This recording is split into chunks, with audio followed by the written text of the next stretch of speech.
உடல் நலத்திற்கு உடற்பயிற்சி, உயிர் வளம் பெற காயகல்ப பயிற்சி, மனம் அமைதி பெற அகத்தவம் மற்றும் அகத்தாய்வு பயிற்சிகளை அளித்துள்ளார்கள். இத்தகைய சிறப்பான மனவளக்கலை என்னும் வாழ்க்கை கல்வியை உலக சமுதாய சேவா சங்கம் ஸ்கை யோகா இணைய வழியே 12 நாட்கள் அடிப்படை பயிற்சியாகவும் அதனைத் தொடர்ந்து 4 மாதங்கள் சான்றிதழ் கல்வியாகவும் நம் இல்லம் தேடி அளித்து வருகிறது. இந்த சிறப்பான செய்தியினை நமது உறவுகளிடமும் நட்புகளிடமும் பகிர்ந்து அனைவரும் உடல் நலத்துடன் ஆரோக்கியமாக அமைதியாக வாழ நம்மாலான சிறு உதவியினை செய்வோம். மகரிஷியின் கனவாம் உலக அமைதிக்கு நம்மால் என்ற சிறு தொண்டினை செய்து குருவின் கனவினை நனவாக்குவோம். மேலும் விவரங்களுக்கு kundaliniyoga.edu.in என்ற இணையதளத்திற்கு செல்லவும். வாழ்க வளமுடன். தவத்தினை தொடர்ந்து முயற்சி திருவினை ஆக்கும் என்ற தலைப்பில் சிந்தனை விருந்து வழங்க பேராசிரியர் பாக்யலட்சுமி அம்மா அவர்களை அன்போடு அழைத்து அமர்கிறோம். வாழ்க வளமுடன் அம்மா. வாழ்க வளமுடன் அம்மா. வாழ்க வையகம், வாழ்க வையகம், வாழ்க வளமுடன். குரு புகழ் வாழ்க, குருவே துணை. அனைவருக்கும் மாலை வணக்கமும் வாழ்க வளமுடன் வாழ்த்துக்களும். இன்று நமக்கு ஒரு அற்புதமான பஞ்சேந்திரிய தவத்தை நடத்தி கொடுத்த நமது மதிப்பிற்கும் மரியாதைக்கும் உரிய பேராசிரியர் அமுதா நமச்சிவாயம் அம்மா அவர்களை நாம் அனைவரும் வாழ்த்துவோம். அம்மா அவர்களும் அவர்தம் அன்பு குடும்பமும் அருட்பேராற்றல் கருணையினால் உடல் நலம், நீலாயுள், நிறை செல்வம், உயர் புகழ், மெய்ஞானம் ஓங்கி வாழ்க வளமுடன், வாழ்க வளமுடன், வாழ்க வளமுடன். இன்றைய நமது தலைப்பு முயற்சி திருவினையாக்கும். இந்த தலைப்பிலே சிந்தனை உரையை வழங்குவதற்கு குரு பிரான் சுருக்கமாக உடனிருந்து துணை நிற்பாராக என்று சங்கல்பித்துக் கொண்டு உரையை தொடங்குகின்றேன். நம்ம எல்லாருக்குமே தெரியும், முயற்சியுடையார் இகழ்ச்சி அடையார், முயற்சி திருவினையாக்கும், முயன்றால் முடியாதில்லை அப்படின்லாம் முயற்சியின் பெருமைகளை எடுத்துரைக்கிற நிறைய தொடர்கள், நிறைய அந்த வாக்கியங்கள் நம்ம நிறைய கேள்விப்பட்டுக்கிட்டு தான் வந்துட்டு இருக்கோம். மனிதன் தாம் வாழ தொடங்கிய காலத்திலிருந்து, ஏன் கரு உருவானதிலிருந்து இன்று நாகரிகத்தின் உச்சிக்கு சென்று கொண்டிருப்பதை இதுக்கு எல்லாமே எது காரணமா இருக்குது? முயற்சி. முயற்சி இல்லைன்னா இது எதுவுமே நடக்காது. சாதாரணமா சொல்லுவாங்க, ஒருவனது சோம்பலிலே கரிய மூதேவி வாழ்கிறாள், முயற்சியிலே அரிய திருமகள் வாழ்கிறாள்னு சொல்றாங்க. திருமகள்ங்கிறதுக்காக தான் திருவினையாக்கும்னு சொல்றாங்க. இளமை முதற்கொண்டே தளராது உழைப்பவர் வாழ்வில் உயர்வு அடைவர். முயற்சி இல்லாதவன் ஒரு முயற்சி இல்லாம ஒருத்தவன் பிறருக்கு உதவி செய்யறான்னு வச்சுக்கோங்க, அது எப்படிப்பட்டதுன்னா வீரம் இல்லாதவர் தன் கையில் வாளேந்தி போர் புரிவதற்கு ஒப்பாகும்னு சொல்றாங்க பெரியவங்க. விதியின் காரணமாக ஒருவன் செயலில் தடை ஏற்பட்டாலும் விடாமுயற்சியின் விளைவாக விதியையும் வென்று சாதனை படைப்பான். ஆகவே முயற்சியே மனிதனின் மூச்சு. உள்ளத்தில் முயற்சி உறுதியாக இருக்கும் வரை உயர்வும் இருக்கும். உழவரின் முயற்சியால் பயிர் கிடைக்குது, நெசவாளர் முயற்சியால் மானம் காக்கும் ஆடை கிடைக்குது, சிற்பியின் முயற்சியால் சிலை கிடைக்குது. இந்த கட்டிட வல்லுநர், தையல்காரர், இன்னும் பல பேர் இருக்காங்க. நம்ம தன்னோட முயற்சியால் தான் நம்ம எல்லாருக்குமே உதவிக்கிட்டு இருக்கிறாங்க. இப்ப நம்ம பேசுற இந்த மைக் ஆகட்டும், அந்த போன் ஆகட்டும், அத்தனைக்குமே பல பேரோட முயற்சி இது காரணமா இருக்குது. சின்னஞ்சிறு எறும்புகள் தன் முயற்சியால் மழைக்காலத்திலும் மகிழ்ச்சியாக வாழ உணவை சேமிக்கின்றன. தேனீக்கள் தேன் கூடு கட்டுவது, சிலந்தி வலை பின்னுவது, குருவிகள் இந்த கூடு கட்டுறது எல்லாமே முயற்சியின் அந்த திருவினையாக்குங்கிறத தெரிஞ்சு அவங்க எல்லாமே செஞ்சுக்கிட்டு இருக்காங்க. மனிதன் முயற்சியின் காரணமாக சந்திர மண்டலம் வரை சென்று விட்டான். இன்னும் மண்ணிலும் விண்ணிலும் தண்ணீரிலும் பல வித்தைகளை நடத்தி வருகிறான். இவை யாவற்றிற்கும் என்ன காரணம்? முயற்சியே திருவினையாக்கும், முயற்றின்மை இன்மை புகுத்திவிடும் அப்படிங்கிறது தெரிஞ்சதுனாலதான் இவ்வளவு முயற்சியின் காரணமாக நல்ல விஷயங்கள் நடந்துகிட்டு இருக்குது. ஒரு மனிதனுக்கு நல்வழியில் செல்வத்தையும் வெற்றியையும் தருவது அவனது முயற்சியே.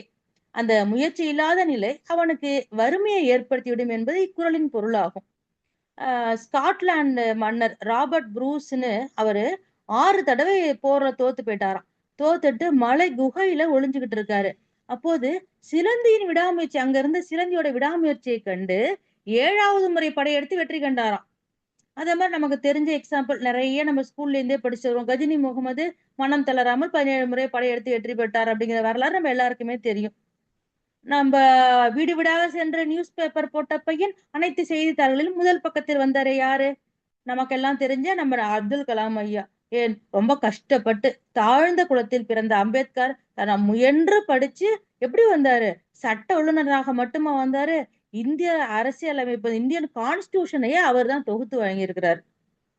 நம்ம பெண்களுக்கு எல்லாம் ஒரு பெரிய உதாரணமாக இருக்கிற முதல் பெண் டாக்டர் முத்துலட்சுமி ரெட்டி. குழந்தையாக இருக்கும்போது அவங்க படிக்கவே அனுமதிக்கப்படவில்லை. அப்போ புதுக்கோட்டையில இருக்கவங்க எல்லாமே தேவதாசி பெண்கள் எல்லாமே தேவதாசி ஆக்கிடுவாங்க. ஒரு 6ஆம் வகுப்பை தாண்டிய போதே அவருக்கு அவ்வளவு எதிர்ப்பு. முத்துலட்சுமி ரெட்டி அம்மாவுக்கு அவ்வளவு எதிர்ப்பு. அத்தனையும் தாண்டி சென்னை எம்எம்சில வந்து ஒன்லி ஒன் ஃபீமேல் ஸ்டூடெண்டா ஜாயின் பண்றாங்க. ஒவ்வொரு இடத்திலும் எவ்வளவு இடர்கள் அவருக்கு அந்த அம்மாவுக்கு நடந்திருக்கும். முயன்று படித்து முதல் பெண் மருத்துவர் ஆயிட்டாங்களே. இவ்வாறு முயற்சியின் போது ஏற்படும் இன்னல்களை கண்டு கலங்காமல் உழைத்தால் வாழ்வில் வெற்றி பெறலாம். அதைத்தான் தெய்வத்தான் ஆகாதெனும் முயற்சிதன் மெய்வருத்த கூலி தரும் என்றார் வள்ளுவர். செயற்கரிய செயலாக இருந்தாலும் முயன்றால் கண்டிப்பாக முடியும். விதியோ அல்லது தெய்வமோ கூட தடுத்தாலும் நமது விடாமுயற்சி உடல் உழைப்புக்கான உரிய பலனை எப்பொழுதும் தப்பாமல் தரும். அதான் hard work will never fail அப்படின்னு நம்ம சொல்லுவோம், அடிக்கடி சொல்லிட்டு இருப்போம் இல்லையா? தெய்வத்தை நம்பிவிட்டு முயற்சிக்காமல் இருந்தால் தெய்வமும் பேசாமல் பார்த்து கொண்டுதான் இருக்கும் என்பார் பாரதியார். பெரிய சாம்ராஜ்யத்தை கட்டி ஆண்ட ஹிட்லர் இருக்காரு இல்லையா? அவர் என்ன பண்ணிட்டு இருந்தாரு? வீதிகள்ல வண்ணம் தீட்டி வாழ்ந்தவர்.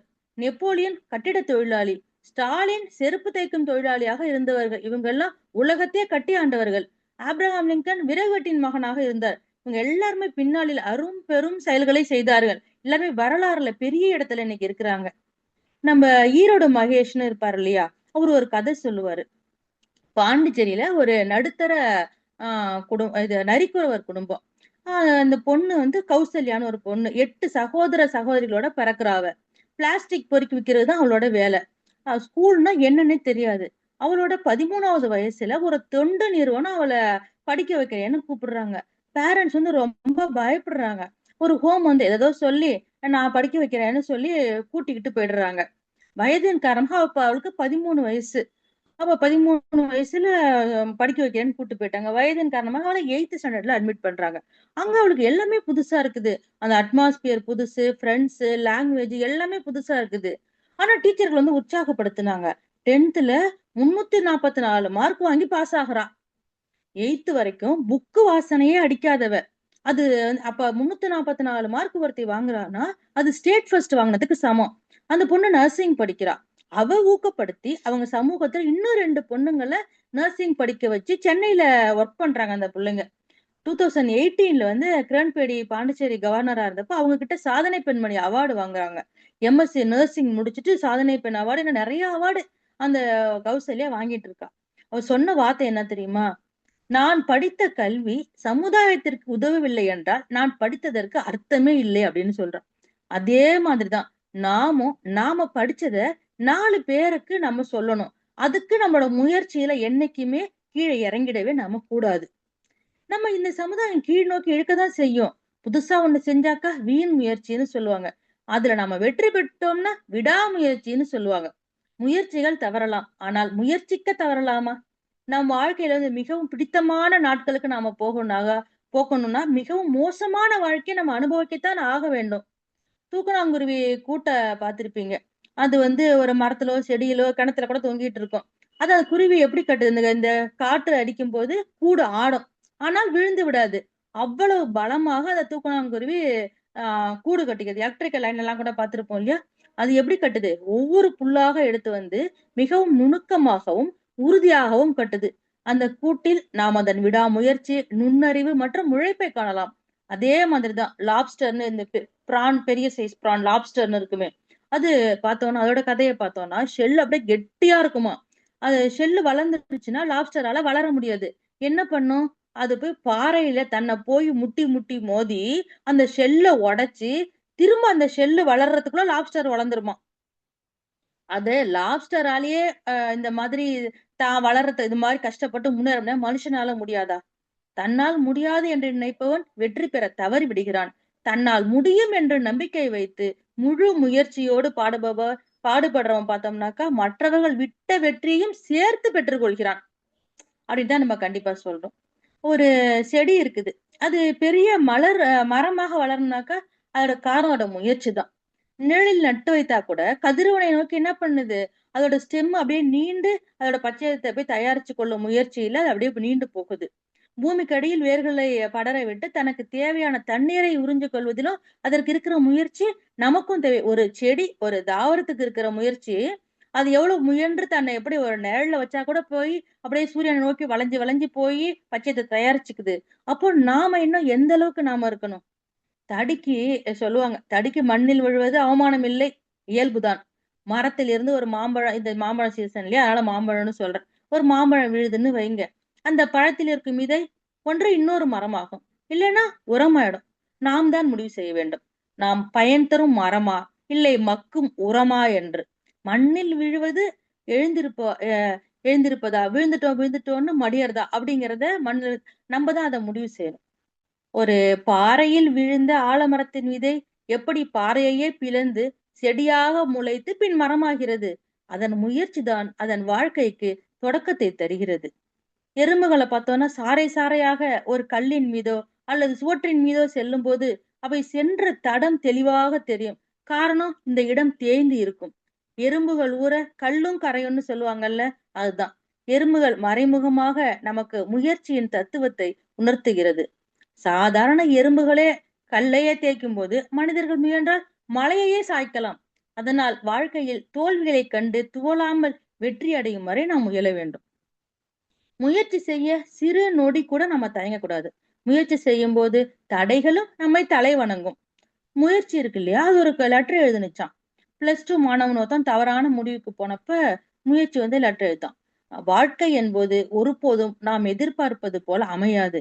ஆனால் நாம் எதிர்பார்ப்பது போல் நிச்சயம் நம்மால் மாற்றி அமைத்துக் கொள்ள முடியும். முயற்சி செய்து உயிர் வாழ்ந்து கொண்டிருப்பவன் எல்லாம் மனிதன் இல்லை. தன் உயிர் இருக்கும் வரை முயற்சி செய்து கொண்டிருப்பவனே மனிதன். வரலாறு உன் பெயரை சொல்ல வேண்டுமானால், நீ பலமுறை என்னை தேடி வர வேண்டும். இப்படிக்கு முயற்சி அப்படின்னு ஒரு லெட்டர் எழுதுனுச்சாம்.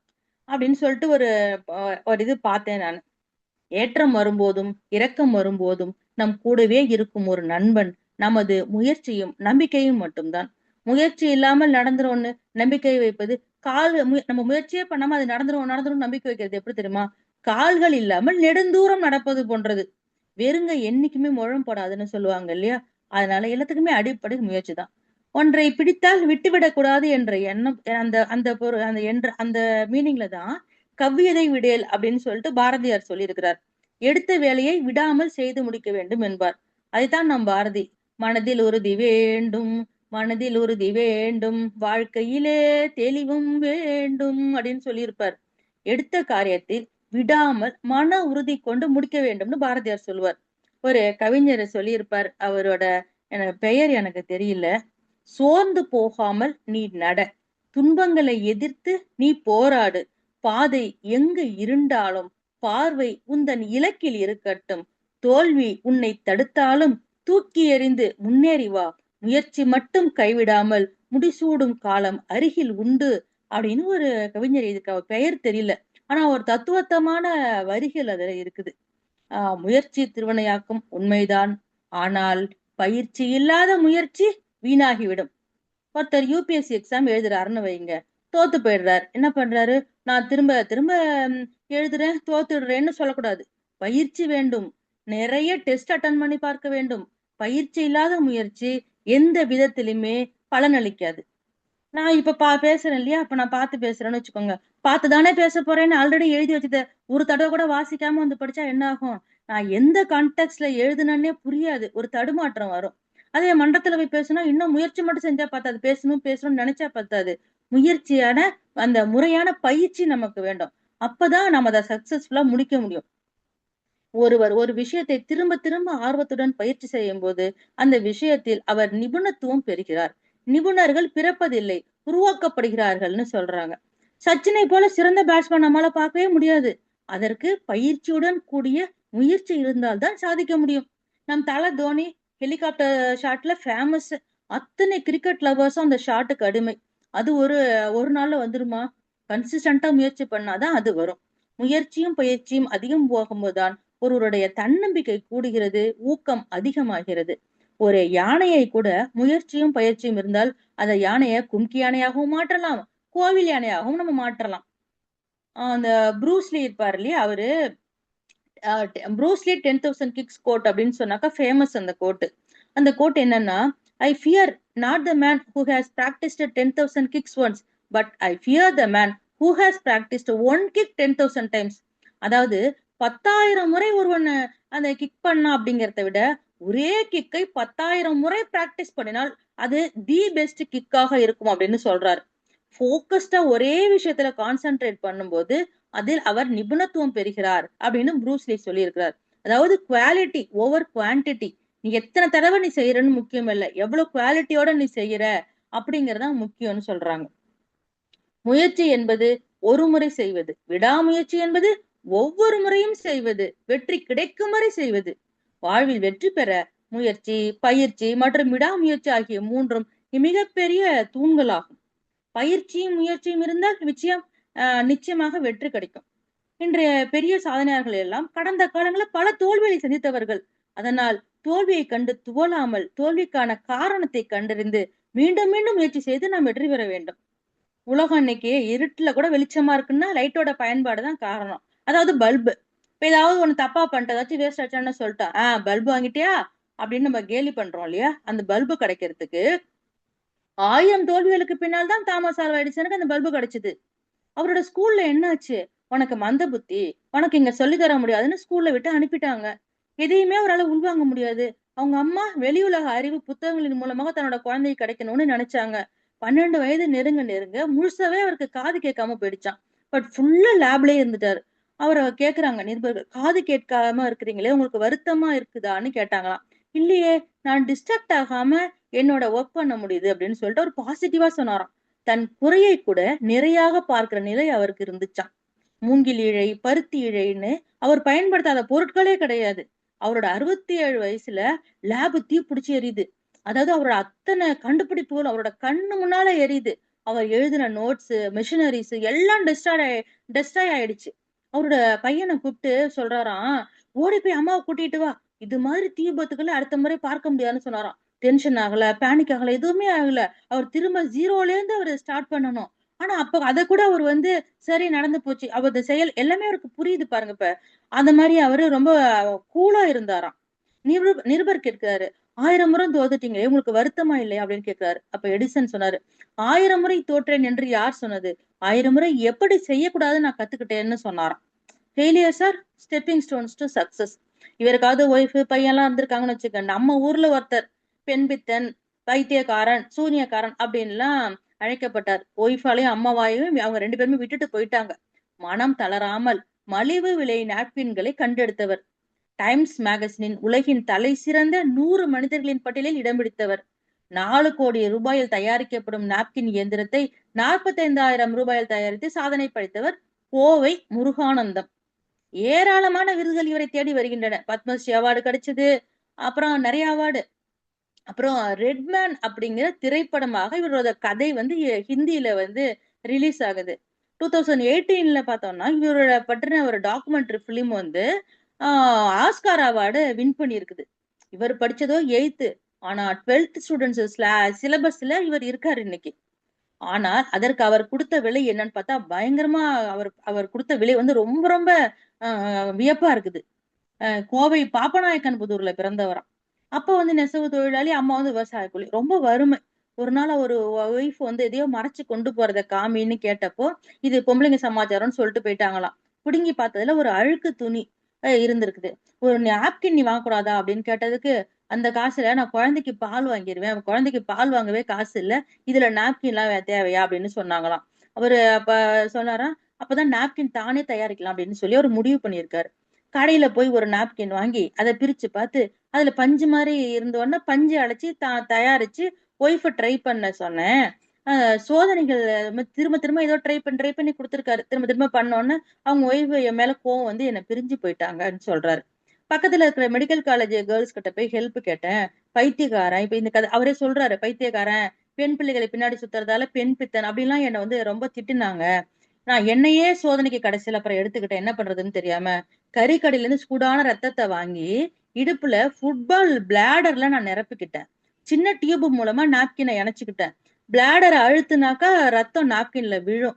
இந்த நாப்கினுக்காக பலவிதமான பஞ்சுகளை வச்சு நான் பரிசோதிச்சு பார்த்தேன். என் வேட்டியெல்லாம் ரத்தமா கொட்டுனுச்சு. தாங்க முடியாத நாற்றம். எனக்கு எய்ட்ஸ் இருக்குன்னு ஊர்ல பேச ஆரம்பிச்சுட்டாங்க. என் ஒய்ஃப் என்னை விட்டு நிரந்தரமா பிரிஞ்சுட்டாங்க. சோதனை பிரிஞ்சுட்டாங்கன்னு ரொம்ப வருத்தப்படுறாரு. சோதனைக்காக என் பட்டறையில இருந்த கடைசி ஸ்கிராப் வரைக்கும் நான் வித்துட்டேன். நம்பிக்கை மட்டும் எனக்கு போகல. என்ன பண்றதுன்னு தெரியல. பெண்கள் யூஸ் பண்ண சில நாப்கின்களை சேகரிச்சு யூஸ் பண்ண நாப்கினை வீட்டுல காய வச்சு சோதனை செஞ்சேன். எனக்கு யாரோ சூனியம் வச்சுட்டாங்கன்னு என் அம்மாவும் என்ன பிரிஞ்சு போயிட்டாங்க. ஊரே என்னை ஊரை விட்டு விலக்கி வச்சுட்டாங்க. அப்ப கண்ணீரோட கோயம்புத்தூர் வந்தப்ப கூட வந்தது நான் வளர்த்த நாய் மட்டும்தான். அது என்ன பண்ணி எனக்கு சாப்பாட்டு கூட வழி இல்லாத நிலைமை. அப்ப என்ன பண்ணேன், எனக்கு அப்புறமா தான் தெரிஞ்சது நாப்கினுக்குள்ள இருக்கிறது பைன் மர பஞ்சு. அது தயாரிக்க 8 கோடி ரூபாய் ஆகும்னு தெரிஞ்சுக்கிட்டேன். பைன் மர பஞ்சை யூஎஸ்ல இருந்து நான் இம்போர்ட் பண்ணி ஒரு 6 மாசம் என்ன பண்ணாராம், டெய்லி 2 மணி நேரம் மட்டுமே தூங்கியிருக்காரு. தூங்கி கஷ்டப்பட்டு ஒரு மெஷினை தயாரிச்சுட்டேன். 45,000 தான் அதுக்கான செலவாச்சு. அந்த நாப்கினை ஒரு கல்லூரி பெண்ணுகிட்ட பயன்படுத்த கொடுத்தனப்ப அந்த பெண் என்ன பண்ணிருக்கா, யூஸ் பண்ணி பார்த்துட்டு யூஸ் பண்ண மாதிரியே இல்லைன்னா ரொம்ப வசதியா இருந்துச்சுன்னு சொல்லியிருக்கா. இவர் அப்படியே கதறி அழுதுட்டேன்னு சொல்றாரு. நான் அப்படியே கதறி அழுதுட்டேன். என் பல ஆண்டு கனவு, என்னோட வாழ்க்கைய நான் இழந்திருக்கிறேன் அப்படின்னு சொல்லிட்டு சொல்றாரு. ஒரு நாப்கினோட விலை ₹1 தான். ஒரு விடாமுயற்சியின் விலை ஒரு நிலைக்கு பின்னால எத்தனை வலிகள், எத்தனை காயங்கள். ஆனா ஒன்ஸ் நம்ம அதை அச்சீவ் பண்ணிட்டோம்னா சரித்திரத்தில் நாம இடம் பிடிக்கிறோம். பாரதியார் பாட்டு தான் நான் ஞாபகத்துக்கு வருது. மனதில் உறுதி வேண்டும் சொன்னார் இல்லையா, அந்த பாட்டு தான் ஞாபகத்துக்கு வருது. வாழ்க்கையில தோல்வி வரலாம். தோல்வியா வாழ்க்கைன்னா இருக்க முடியுமான்னா அது ஆப்ரஹாம் லிங்கனோட தான் சொல்லணும். 22 வயசு 27 வயசு எல்லாத்தையும் எலெக்ஷன்ல தோத்துட்டே வர்றாரு. 26 வயசுல அவரோட காதலி மரணம் அடைகிறாங்க. 32ல இருந்து 43 வயசுக்குள்ளார எல்லா எலெக்ஷன்லயும் அவர் தோத்து போயிடுறாரு. தோல்வியை தவிர வேற ஒன்றுமே அவர் பார்க்கவே இல்லையா. விழுவது அல்ல தோல்வி, விழுந்த இடத்திலேயே தங்கி விடுவதுதான் தோல்வி அப்படின்னு சொல்றாரு. அப்படிங்கிற தன்னோட 59வது வயதிற்கு பின்னால் திரும்ப திரும்ப தோல்விக்கு பின்னாடி உலகின் மிகப்பெரிய பதவி யுஎஸ் பிரசிடென்ட் ஆகிறார்.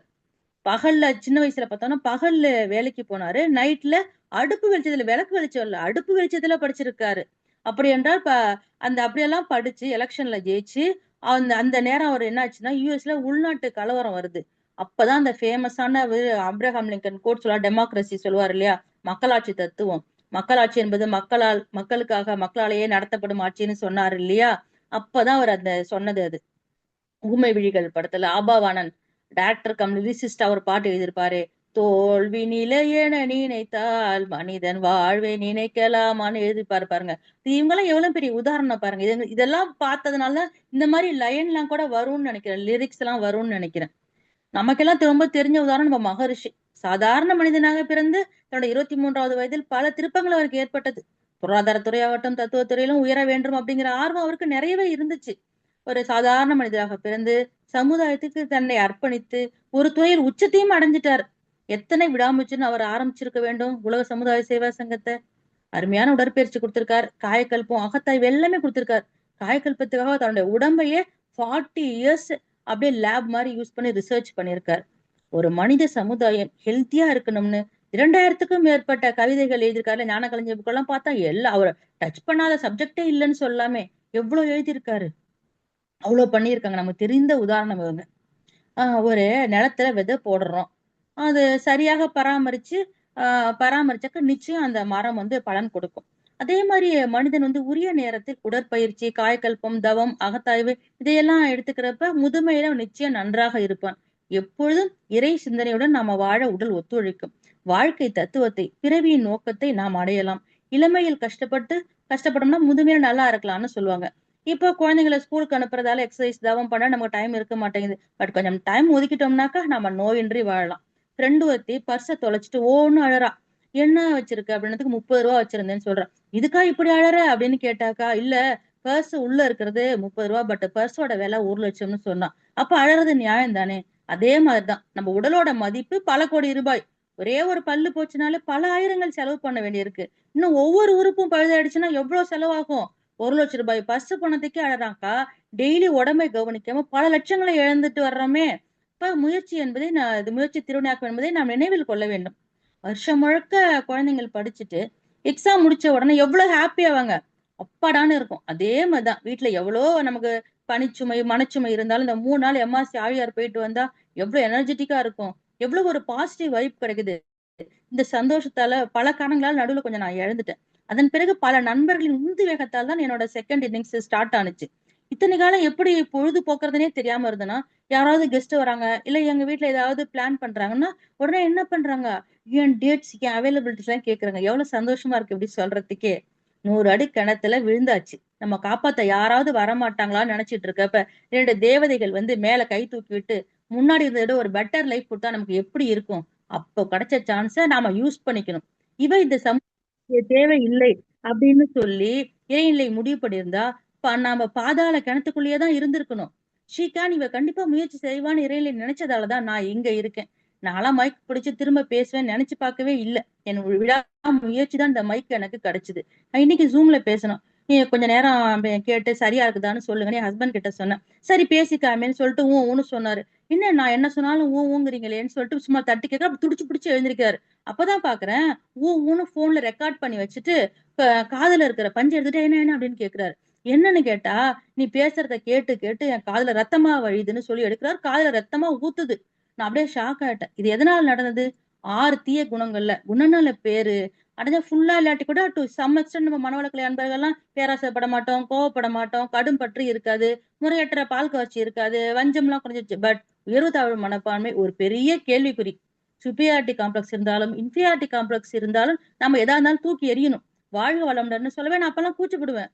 இவளே உட முடியாதவ, இவ யோகா டீச்சர் அப்படின்னு யாராவது சொல்லிட்டா என்ன பண்றது அப்படின்னு அடையாளத்தை வெளில காமிக்கவே மாட்டேன். இப்போ ப்ரௌடா யூனிஃபார்ம் போடுறேன். உயர்வு தாழ்வு மனப்பான்மை மற்றவரை நீ எப்படி நடந்துக்கிற அப்படிங்கறத தாண்டி உன்னை எப்படி நீ பாக்குற அப்படிங்கறத நம்ம கரெக்ட் பண்ணாதான் மத்தவங்களையும் உயர்வு தாழ்வு மனப்பான்மையால நம்மளால ட்ரீட் பண்ணவே முடியும். என் விடாமுயற்சியும் என் பயிற்சியும் தான் என்னை உந்தி விடுகிறது, என் வாழ்க்கையை அர்த்தமுள்ளதாக மாற்றுகிறது. இந்த ஆடிப்பெருக்கு நன்னாளில் சம நோக்குடன் அனைவரையும் பார்ப்பேன் என்ற என் முயற்சி பெருகட்டும் என்று சங்கல்பம் செய்து கொண்டு இவை அனைத்துமே முயற்சியை திருவினையாக்கும் என்பதால் தான் எனக்கு கிடைத்துக் கொண்டிருக்கிறது என்று கூறி நிறைவு செய்து கொள்கிறேன். வாழ்க வளமுடன். நம்ம வாழ்க வளமுடன்மா. கடல் மடை திறந்த வெள்ளம் போல இருந்துச்சு சிறப்பு சிந்தனை. அதான் முயற்சி திருவினையாக்கும் என்ற தலைப்பே ரொம்ப ஹைலைட்டு.